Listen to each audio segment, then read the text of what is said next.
Ava stood frozen in the hallway, clutching a crumpled termination letter in her trembling hand. Effective immediately, it read. Just moments ago, she'd been laughing with her students. Now the walls of the school echoed with her silent disbelief. A sharp scream pierced the corridor. It came from the principal's office. A teacher stormed out, her face red and voice shaking, shouting, "She didn't deserve this." Another followed behind, trying to calm her down. Ava blinked, unable to move, the letter burning into her palm. She whispered, "Why me?" The hallway blurred around her, voices distant, like a dream slipping from grasp. As the bell rang and students poured into the corridors, Ava turned slowly and walked toward the exit. Her eyes met the janitor's, an old man who rarely spoke, but today he held her gaze and said, "Sometimes doors slam so others open." The weight of his words struck her deeper than the dismissal itself. Something bigger was waiting. But first, she had to face what just happened. Ava didn't cry. Not yet. Her footsteps echoed against the icy sidewalk as she moved toward her parked car. Her breath steamed in the air, catching light from the dim sun. She didn't know if she felt rage, betrayal, or just numb. Her mind spun with questions. Why would the school let her go with no warning? No complaints? She had given her heart to that job. To her students. To those long nights crafting lesson plans and organizing fundraisers. She reached the car and stared at her reflection in the driver's window. On tired eyes. Worn face. And beneath that, something else flickering. A question. Or maybe a memory. Then her phone buzzed. Unknown number. She hesitated, then answered. A voice on the other end whispered, "Ava Patel, you don't know the whole story. Meet me at 6 p.m. behind the old library." Click. Dot. She stared at the screen. The number vanished. What story? She sat in the car, engine off, phone resting on the console. The dashboard clock ticked audibly in the silence. Ava replayed the voice in her mind. Calm. Controlled. But laced with urgency. You don't know the whole story. Her hands clenched the steering wheel though she wasn't driving anywhere. Who could it be? A student? A parent? Someone from her past?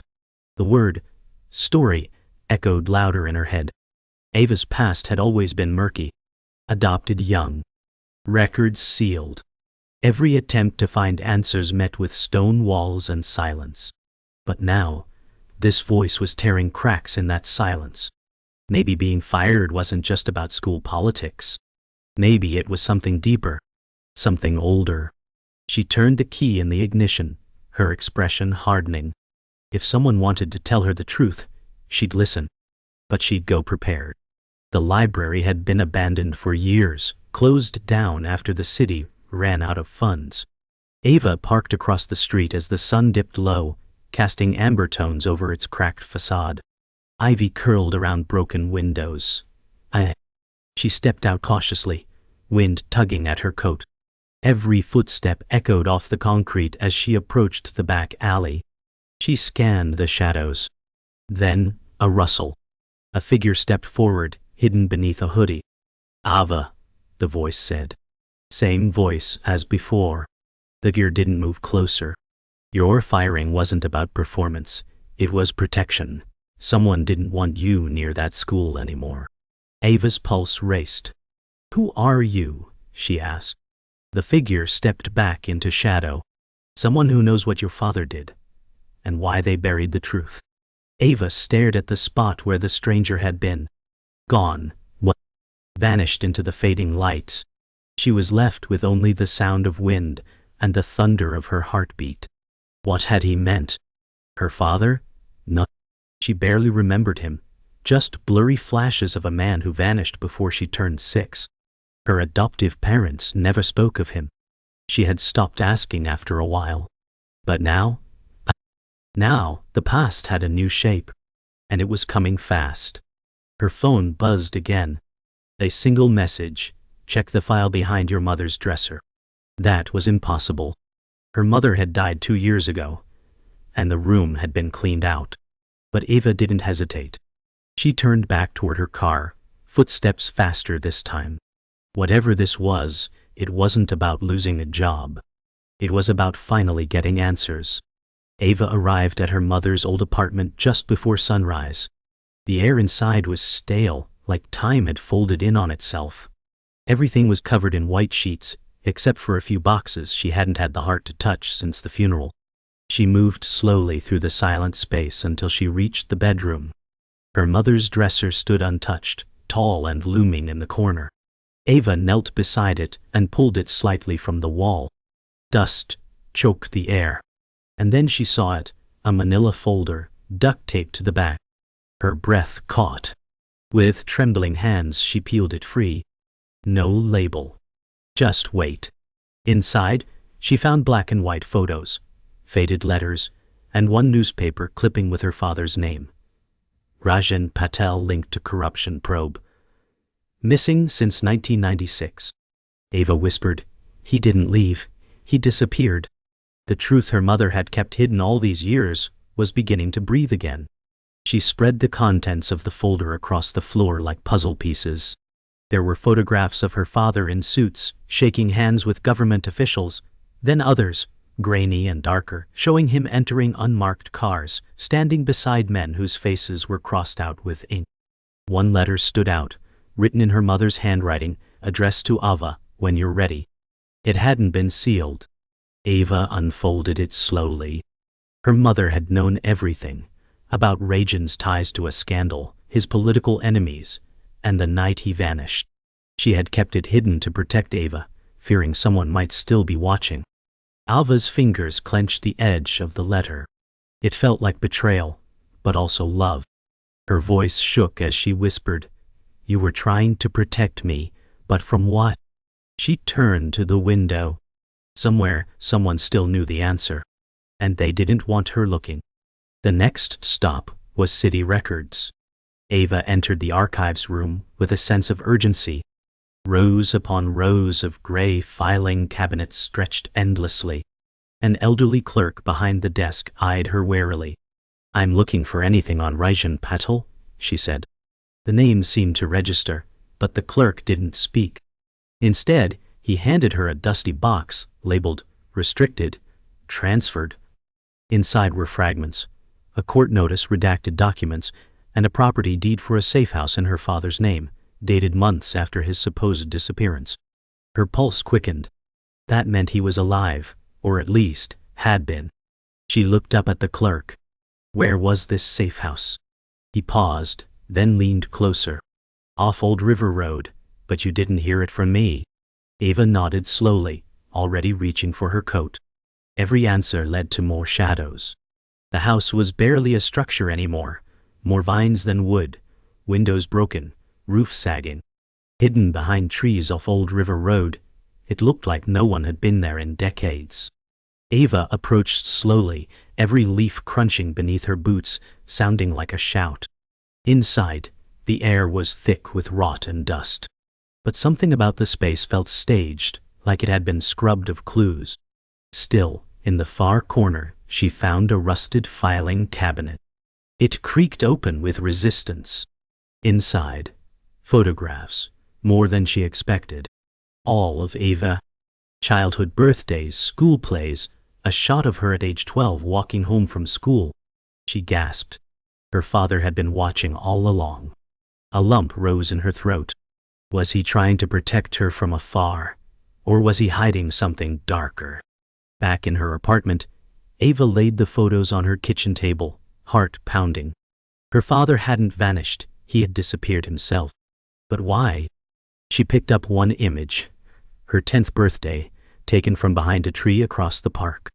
Someone had been documenting her life from the shadows. Her phone buzzed again. Another unknown number. A voice message this time. Mail.wall. Calm, Dahel. Eva, you were never supposed to find this.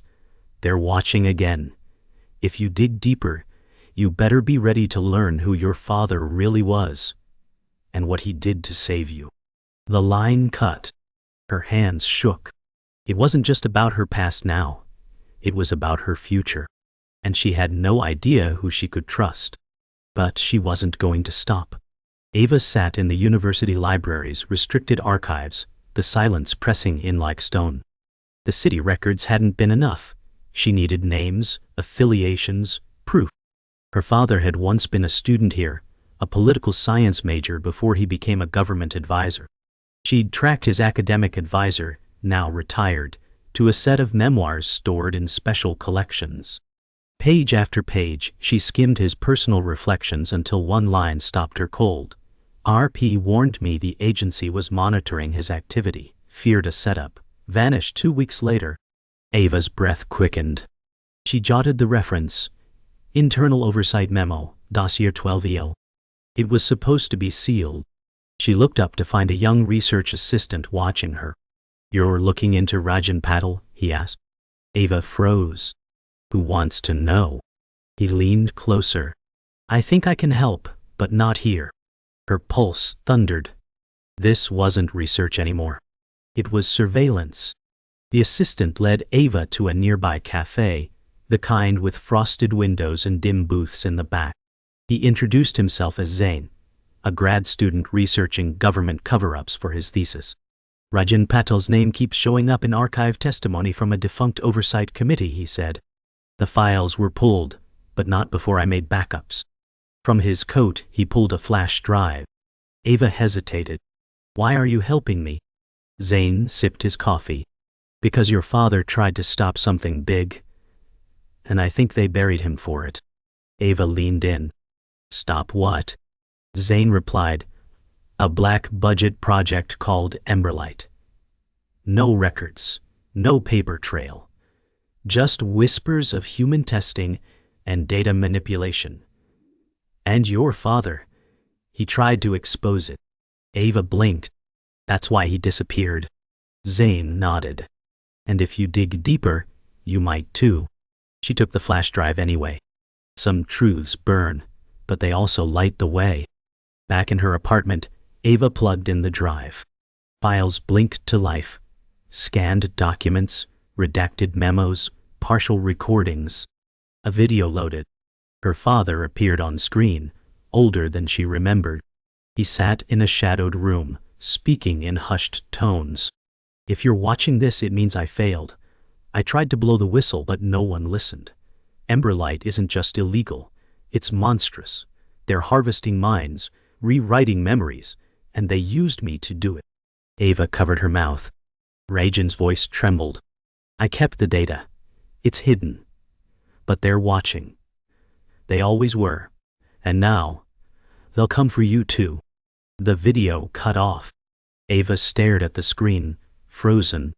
Her father wasn't corrupt. He was a sacrifice. Her hands clenched. She had to finish what he started. But someone had just knocked on her door. Ava cautiously approached the door. A soft knock again. She checked the peephole, empty.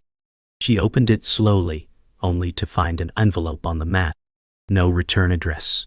Inside, a photograph of Zain, unconscious in the cafe booth, and a typed message. "Stop digging or you're next." Her breath caught in her throat. They knew. They were watching everything. She slammed the door, locked every bolt and backed away. Her mind raced. Was Zain okay? Was he even real? Could he have been planted? No. She had to assume the worst. She checked her phone.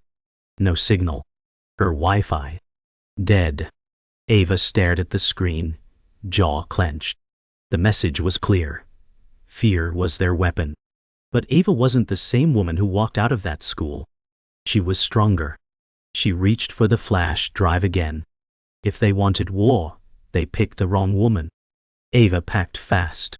Clothes, documents, the flash drive, all thrown into a duffel. She couldn't stay in the apartment. Not when they were that close. She moved methodically, heart pounding, eyes flicking toward the windows with every movement. The streets outside were quiet, but she felt watched. As she locked the door behind her, she dialed one number she hadn't in years, Lena. Her cousin. Once her closest friend, now a stranger. "Lena," Ava said, her voice tight. "I need to talk. It's about my father." A long silence. Then, "Come to the lake house, tonight. No questions, just a command." Ava exhaled. If there was one person who might still hold answers, it was Lena. And if she didn't, then Ava was truly alone. The wheels were in motion. The truth was no longer buried. And now it was chasing her. The lake house hadn't changed. Nestled deep in the woods, its reflection rippled across the moonlit water. Ava arrived just past midnight. The air was still but heavy, like it had been waiting for her.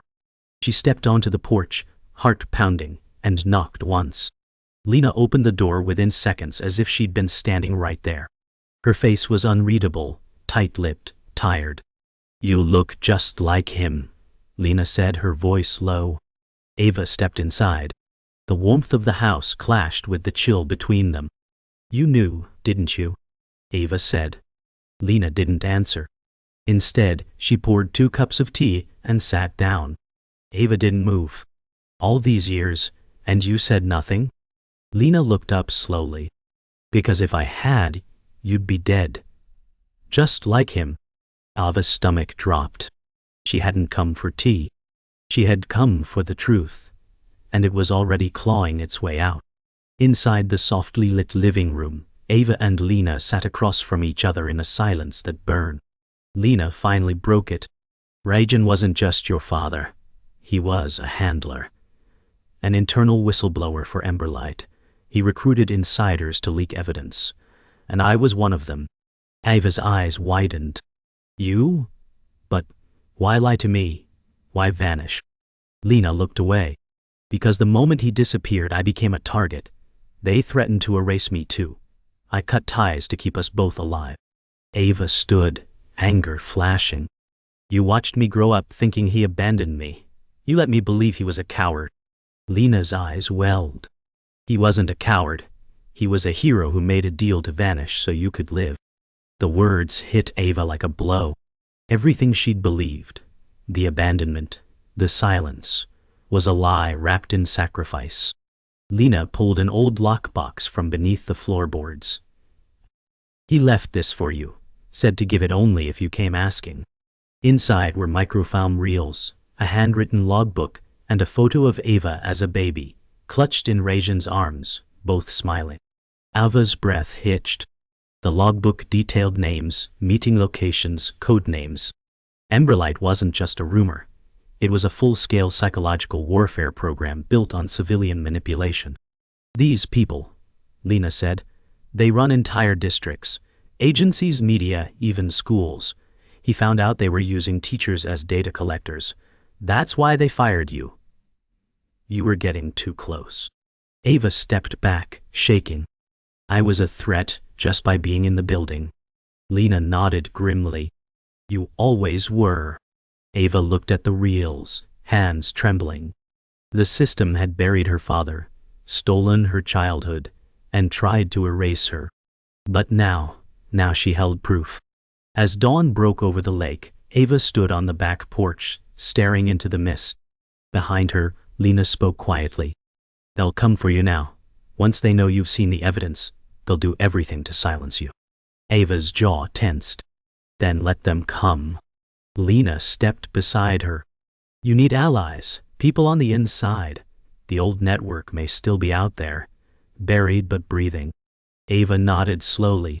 "You kept all this hidden from me, but I'm not that girl anymore." She turned to Lena. "I'm going to expose them. Every piece, every lie." Lena handed her a burner phone and a name. "Call this man. He helped your father disappear. He can help you now." Ava took it. The sun rose slowly behind the trees. The war had taken her father. It wasn't going to take her too. Ava drove away from the lake house with the box on the passenger seat, and Lena's voice echoing in her mind.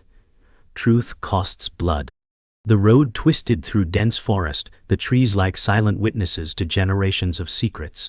Every bump in the road felt like a countdown. She dialed the number Lena gave her. After 3 rings, a voice answered. "You're late," the man said. Your father trained you better than this. Ava swallowed hard. Who are you? The voice was calm. Someone who owes your father a debt. Meet me at the train yard midnight. Come alone. The call ended. Ava gripped the wheel tighter. She wasn't alone. Not anymore. Her father had laid the path. Lena had revealed the map. And now she would walk into the fire armed with everything they gave her. The truth wasn't behind her anymore. It was straight ahead. The train yard was silent, the last remnants of twilight stretching across the rusted tracks. Ava stepped out of her car, the lockbox clutched in her arms, breath fogging in the cold night air. Shadows loomed large between freight cars. And no. A figure appeared. Tall, mid-50s, trench coat, gray hair slicked back. You're her, he said. Rajan's daughter. Ava nodded. You said you owed him. The man gestured toward a nearby storage container. What's inside that box is enough to bring down half the people running this country. But the question is, are you willing to pay the cost? Ava's heart pounded. What cost? He stepped closer, voice lowering. They will erase you, discredit you, maybe worse. If you release this, you will never have a normal life again. She met his eyes, steel in hers. My father didn't die to keep me safe. He died to keep the truth alive, and I won't let that die with me. Inside the container was a makeshift command center. Old servers, portable monitors, backup batteries. The man introduced himself as Sawyer, a former analyst for the same agency that once employed her father. He powered up a monitor, revealing a classified transmission log. Your father's last message, he said. A grainy video played. Rajan, sitting in front of a burner terminal, whispered urgently, I've embedded tracking protocols in educational software. Children's behavioral data is being sold to private contractors. It's no longer theory. It's happening now. Ava's skin crawled. She recognized the software. She had used it at her school. He left instructions, Sawyer added. Distribute everything. But only if you're ready to go off-grid. Once this goes out, you'll be hunted. Ava looked at the screen, her voice quiet but fierce. Then let them hunt. Ava spent the next hours uploading everything. Files, logs, videos, to an encrypted mirror network. Names, dates, programs. The full architecture of Emberlight now poised to be exposed. Each progress bar that filled felt like a countdown to war. She and Sawyer worked in silence until a sharp alert pinged from the laptop. They're here, Sawyer muttered. They found us. Ava froze. Outside, a black SUV turned down the yard's far edge, headlights off. You have 10 minutes before they cut the power, he said. Less if they're armed. Ava pressed the final key. Distribute all. The upload began to broadcast to hundreds of journalists, watchdogs, whistleblower sites. She turned to Sawyer. Get out. I'll hold them off. He stared at her. You're your father's daughter.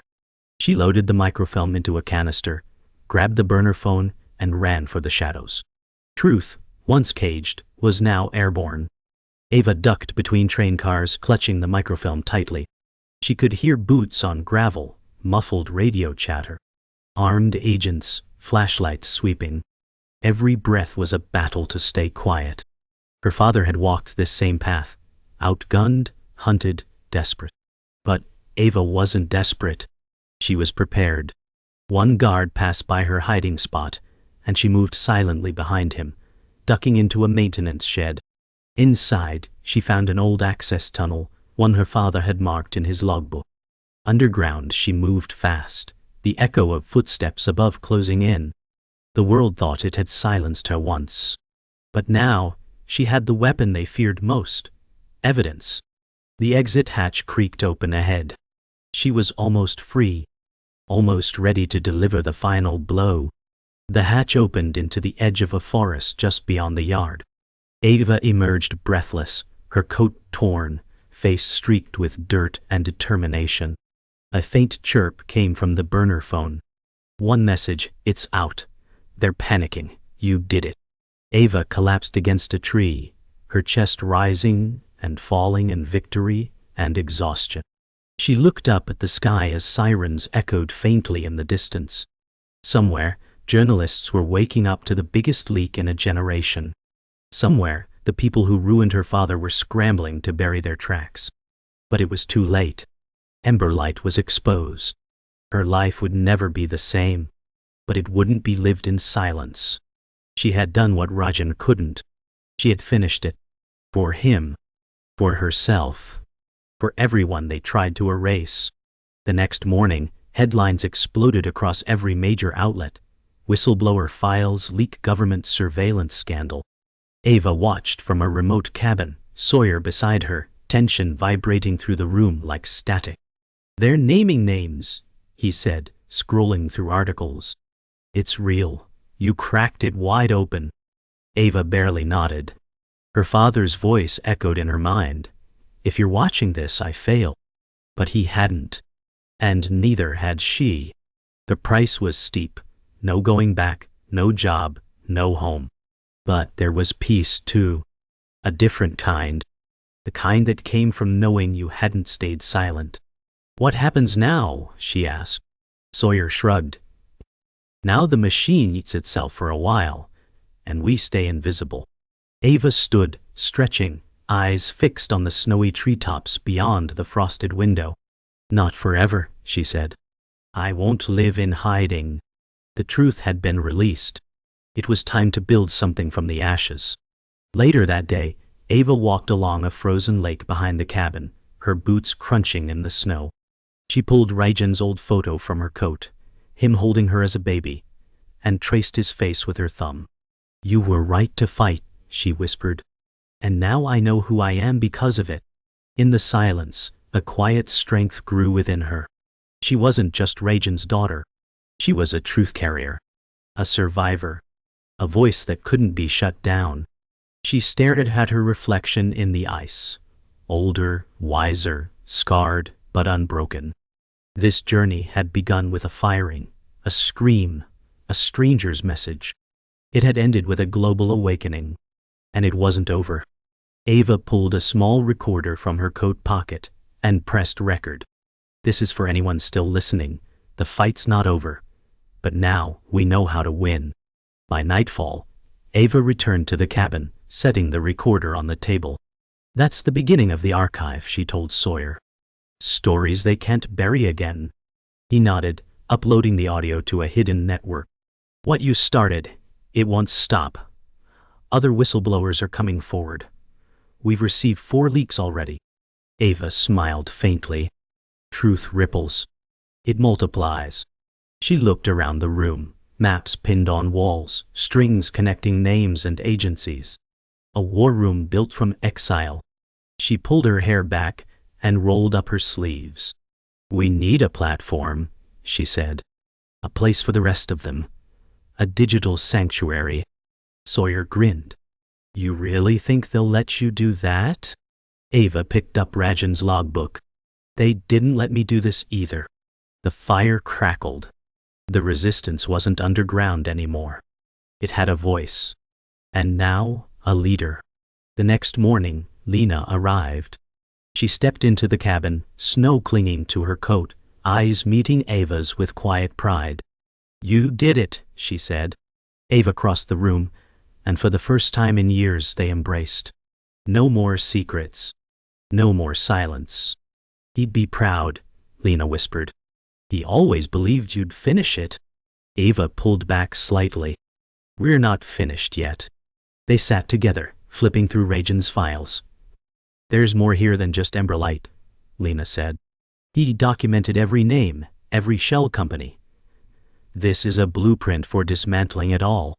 Ava nodded, determination glowing in her eyes.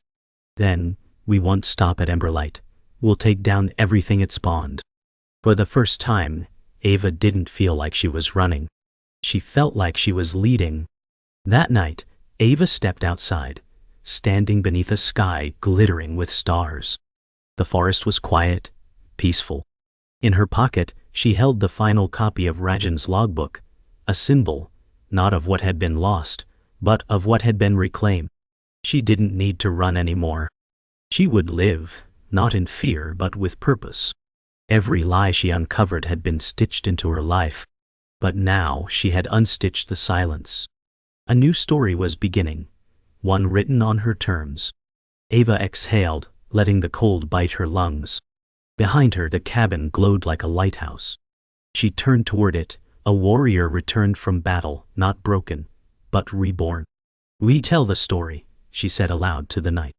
"And this time, no one gets to silence us." Weeks passed. The world was different now. Headlines had faded, hearings had begun, and Ava remained off the grid. But she hadn't vanished. She'd simply shifted, reclaimed herself. At a quiet university in another state, she sat in the back of a lecture hall, watching a class on digital ethics. No one knew her name here. She liked it that way. But, as the professor spoke about truth and surveillance, Ava smiled. Change had begun. She opened her laptop, logging into a secure network, the Lantern Project, her new platform for whistleblowers, activists, and journalists. Submissions were already pouring in. She wasn't hiding, she was guiding. From the shadows, she had become a light for others. Her father once lit a spark. She had turned it into a fire. And now, it burned in the minds of those who refused to be silenced. After class, Ava walked through the campus courtyard, quiet and serene. Students laughed in clusters, oblivious to who walked among them. She paused at a memorial sculpture, a flame encased in glass. Fitting. She reached out and touched the plaque beneath, for those who burned quietly so others could see. Her reflection shimmered in the glass, layered over the fire inside. Rajan's legacy. Her own fire. A nearby student offered to take her picture. She shook her head. "No thanks," she said softly. "Some stories are meant to be lived, not captured." As the student walked away, Ava whispered, "I see you, Dad." Her past had shaped her, but it no longer defined her. She was done being watched. From now on, she would be the one watching. That night, in her small rented apartment above a bookstore, Ava lit a single candle beside Rajan's photo. The room was sparse but peaceful. Books, a corkboard with notes, a laptop humming softly. She recorded one final message. "To those who followed my story, thank you. But don't look for me. Look for each other. Look for the light you carry." She hit upload. Across the world, it pinged inboxes, sparked threads, fueled movements. No name, no face. Just truth, passed forward. She closed her laptop, leaned back, and let the silence settle. Not the silence of fear, but of peace. Her fight had not ended. It had evolved. Others would carry it now. The story had never been about her alone. It was about everyone who'd ever been silenced, and who refused to stay that way. Morning sun streamed through the window as Ava packed her bag once more. A new city. A new chapter. But this time, it wasn't about hiding. It was about choice. She left the apartment keys on the table, folded her coat over one arm, and walked out into the day. She passed a newsstand flashing a headline, "Congress investigates Embryolite fallout." Ava didn't stop. She didn't need to. Her work had already spoken. On a nearby bench, a young woman read a Lantern Project article on her phone. Ava paused, smiled faintly, and kept walking. The story was moving forward without her in the spotlight. Exactly how it should be. Behind her, the city buzzed with new conversations, people asking harder questions, demanding answers. Ava was no longer alone. The world had begun to awaken. Ava walked toward a bridge overlooking the city skyline, the wind tugging at her coat as she paused mid-span. Below her, traffic surged. Ahead, the city gleamed in sunlight. She looked out, not back. Her journey had been full of shadows, but she had walked through everyone. She had been fired, hunted, betrayed. But she had also uncovered, exposed, and healed. The stranger who once warned her had become the reason she found her truth. She no longer needed validation or revenge. She had her voice. And with it, she had set fire to an empire of lies. As she stood there, a message appeared on her phone. "New submission received. Verify." She smiled. Someone else had chosen to speak. That was all she'd ever wanted, to break the silence, so others could follow. Ava turned, stepped forward and disappeared into the crowd, finally free.